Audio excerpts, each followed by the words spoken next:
নিয়ে এসেছি।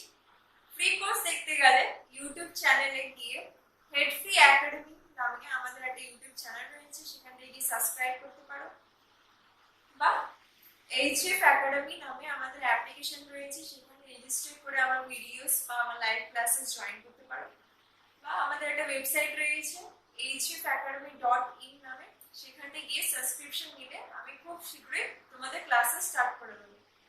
Python programming ল্যাঙ্গুয়েজকে most popular বা মোস্ট ডিমান্ডিং ল্যাঙ্গুয়েজ বলা হয়, কারণ পাইথন প্রোগ্রামিং ল্যাঙ্গুয়েজ আমরা খুব সহজে শিখে নিতে পারি বা আমাদের বুঝতে কোনো অসুবিধা হয় না।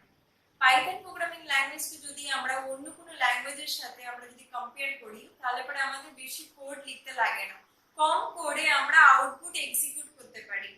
আর এখনকার দিনে Python programming language data science, machine learning, artificial ইন্টেলিজেন্সে আমরা ইউজ করে থাকি।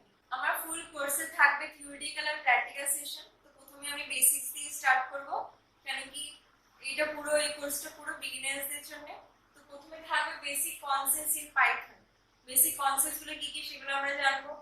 তারপর থাকবে কন্ট্রোল স্ট্রাকচার কি সেটা আমরা জানবো, ফাংশনস কাকে বলে, মডিউলস কাকে বলে, এক্সেপশন হ্যান্ডলিং কি হয়, এই জিনিসটা কি, এক্সেপশন হ্যান্ডলিং কিভাবে হয়, মোর টাইপস মানে পাইথনে আমরা আরো কিছু টাইপস থাকবে, সেগুলো আমরা জানবো।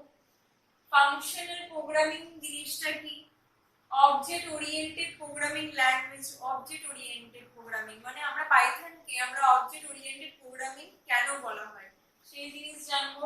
রেগুলার এক্সপ্রেশনস কি কি আছে।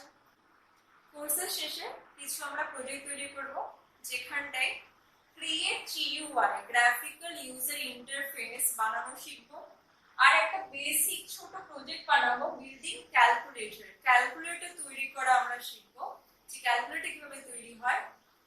তারপর হলো ডেটা অ্যানালাইসিস আমরা মেশিন লার্নিং এর ক্ষেত্রে আমরা ইউজ করে থাকি। তো ডেটা অ্যানালাইসিস কিভাবে হয় সেটা আমরা শিখবো। Make web application using Django and Flask use করে আমরা ওয়েব অ্যাপ্লিকেশন কিভাবে ক্রিয়েট করা যায় সেটা আমরা শিখে নেব। তো এই পুরো সিলেবাসটা যদি আমরা কমপ্লিট করে নিই, তাহলে পরে আমাদের পুরো পাইথন প্রোগ্রামিং ল্যাঙ্গুয়েজ আমরা কভার করে নেব। Thank you.